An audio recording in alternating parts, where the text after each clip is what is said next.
नमस्ते दोस्तों, फैक्ट में आपका स्वागत है। आज हम आपको भारत के कोने कोने की रहस्यमयी लोक कथाओं और भूतिया कहानियों की दुनिया में ले चलेंगे, जहां डर, रहस्य और समाज की मान्यताएं एक दूसरे से मिलती हैं। ये कहानियां सिर्फ डराने के लिए नहीं, बल्कि हमारे समाज के विश्वास, परंपराओं और संस्कृति की गहराई को भी दिखाती है। हर राज्य, हर गांव की अपनी एक अलग कहानी है, जो हमें सोचने पर मजबूर कर देती है। तो चलिए इन कहानियों को मनोरंजन और जानकारी के तौर पर सुनें और भारत की अनसुनी भूतिया लोक कथाओं का आनंद लें। भारत में प्रेत और प्रेतनी की कहानियां हर जगह सुनने को मिलती हैं। माना जाता है जिनकी मृत्यु से पहले कोई तीव्र इच्छा अधूरी रह जाती है, वे आत्माएं प्रेत बनकर भटकती हैं। अकाल मृत्यु जैसे दुर्घटना या हत्या भी आत्मा को मुक्ति नहीं देती। ऐसी आत्माएं अक्सर उन्हीं जगहों पर दिखती हैं जहां उनकी मौत हुई थी। हिंदू धर्म में पिंडदान और श्राद्ध की परंपरा इन्हीं आत्माओं की शांति के लिए है। अगर ये क्रियाएं न हो तो आत्मा भटकती रहती है। प्रेत प्रेतनी की कहानियां हमें जीवन में संतोष और पूर्वजों के प्रति कर्तव्य की याद दिलाती है। मृत्यु के बाद भी एक यात्रा चलती रहती है। क्या कभी आपको नींद में ऐसा लगा है कि छाती पर कोई भारी बोझ है और आप हिल नहीं पा रहे? विज्ञान इसे स्लीप पैरालिसिस कहता है, लेकिन भारत में इसे बोबा नाम की आत्मा का काम माना जाता है। बोबा रात में सोए हुए लोगों की छाती पर बैठ जाती है, जिससे सांस लेना मुश्किल हो जाता है और डरावना अनुभव होता है। माना जाता है कि बोबा किसी को शारीरिक नुकसान नहीं पहुंचाती, बस डराती है और जैसे ही व्यक्ति हिलता है वह गायब हो जाती है। यह कहानी दिखाती है कि कैसे हमारे पूर्वजों ने अनजानी घटनाओं को लोक कथाओं में बदल दिया। बोबा विज्ञान और लोक विश्वास का अनोखा संगम है। डायन भारतीय लोक कथाओं में काले जादू और तंत्र मंत्र की साधना करने वाली खौफनाक औरत मानी जाती है। उसकी सबसे बड़ी पहचान उसके लंबे उलझे बाल हैं। इन्हीं में उसकी सारी शक्ति छिपी होती है। डायन अक्सर काली बिल्ली का रूप ले सकती है और बच्चों को निशाना बनाती है। गांवों में रहस्यमयी बीमारियों या मौतों के लिए अक्सर डायन को दोषी ठहराया जाता है। हालांकि आज हम जानते हैं कि ये अंधविश्वास हैं, लेकिन डायन की कहानियां समाज की उस सोच को उजागर करती हैं जहां डर और अज्ञानता से महिलाओं को शिकार बनाया गया। ये कथाएं डर के साथ साथ सामाजिक कुरीतियों और महिलाओं के प्रति भेदभाव की भी कहानी कहती हैं। 4 लाइन्स। डुंड राजस्थान और मध्य भारत की लोक कथाओं का सिरकटा योद्धा, जो आज भी अपने घोड़े पर भटकता है। कल्पना कीजिए, आधी रात को सुनसान रास्ते पर घोड़े की टापों की आवाज और एक घुड़सवार जिसके कंधों पर सिर नहीं। डुंड की आत्मा को शांति नहीं मिली क्योंकि उसकी मृत्यु युद्ध में सिर कटने से हुई थी। वह अपने सिर या अधूरे युद्ध की तलाश में भटकता है। उसकी मौजूदगी का एहसास घोड़े की टापों और अजीब उदासी से होता है। सबसे डरावनी बात, वह राहगीरों को उनके नाम से पुकारता है। अगर कोई उसकी पुकार सुनकर पीछे मुड़ जाए तो वह उसका भी सिर धड़ से अलग कर देता है। डुंड की कहानी युद्ध के दर्द, अधूरी इच्छाओं और बलिदान की याद दिलाती है। यह कहानी बताती है कि युद्ध कभी पूरी तरह खत्म नहीं होता, उसकी छाया हमेशा बनी रहती है। जल पिशाच, पानी में छिपा अदृश्य खतरा।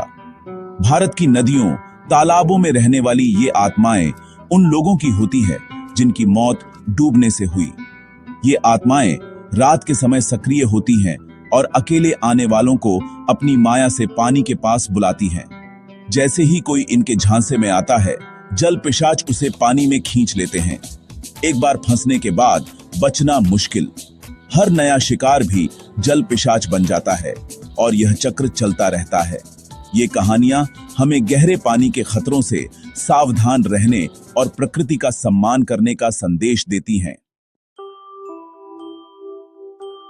चुड़ैल, उल्टे पैरों वाली मायावी आत्मा, भारतीय लोक कथाओं की सबसे डरावनी पात्रों में से एक। माना जाता है जिन महिलाओं की मृत्यु अन्याय या हिंसा से होती है, वे चुड़ैल बन जाती हैं। उनकी आत्मा बदले की भावना से भरी होती है। चुड़ैल की पहचान उसके उल्टे पैर और खूबसूरत रूप से होती है। वह पुरुषों को आकर्षित कर सुनसान जगह ले जाती है और उनका शिकार करती है। चुड़ैल की कहानी समाज में महिलाओं पर हुए अत्याचारों और पितृसत्तात्मक सोच का प्रतीक भी है। यह कथा डर और सामाजिक टिप्पणी का अनोखा मिश्रण है। विक्रम और बेताल की कहानियां तो सबने सुनी हैं, लेकिन लोक कथाओं में बेताल एक रहस्यमयी आत्मा है जो लाशों में प्रवेश कर उन्हें चला सकता है। बेताल को अपार ज्ञान और भविष्य देखने की शक्ति होती है, इसलिए तांत्रिक उसे वश में करने की कोशिश करते हैं। बेताल स्वभाव से शरारती होते हैं, लेकिन अगर कोई उन्हें परेशान करे तो खतरनाक भी हो सकते हैं। कुछ कहानियों में वे गांव के रक्षक भी माने जाते हैं। बेताल की कहानी सिखाती है कि हर आत्मा बुरी नहीं होती, कुछ रक्षक भी हो सकती हैं और ज्ञान कहीं से भी मिल सकता है। 4 लाइन्स। असम की लोक कथाओं में बाघ नाम का भूत मछलियां चुराने के लिए मशहूर है। वह अक्सर तालाबों के पास रहता है। बाघ की सबसे खतरनाक शक्ति है रूप बदलना। वह हाल ही में मारे गए इंसान का रूप लेकर उसके परिवार में घुस जाता है। बाघ को पहचानने का तरीका है उसकी कच्ची मछली की गंध और उसकी परछाई का न होना। बाघ की कहानी हमें सिखाती है कि धोखा कभी भी किसी भी रूप में आ सकता है, सावधानी जरूरी है। 4 लाइन्स। आंध्र प्रदेश की गोदावरी नदी क्षेत्र की लोक कथा छेदी पे। एक आत्मा जो रात में उड़ती है और पुरुषों का खून चूसती है। छेदी पे घर में घुसकर सबसे मजबूत पुरुष को गहरी नींद में सुला देती है और उसके पैर के अंगूठे से खून पीती है। वह अपने शिकार को मारती नहीं, बस कमजोरी का एहसास छोड़ जाती है। अगर बार बार ऐसा हो तो माना जाता है कि छेदी पे का साया है। यह कहानी समाज में महिलाओं के प्रति पूर्वाग्रह और डर को भी उजागर करती है, डरावनी होते हुए भी सामाजिक परतें लिए हुए। 4 लाइन्स।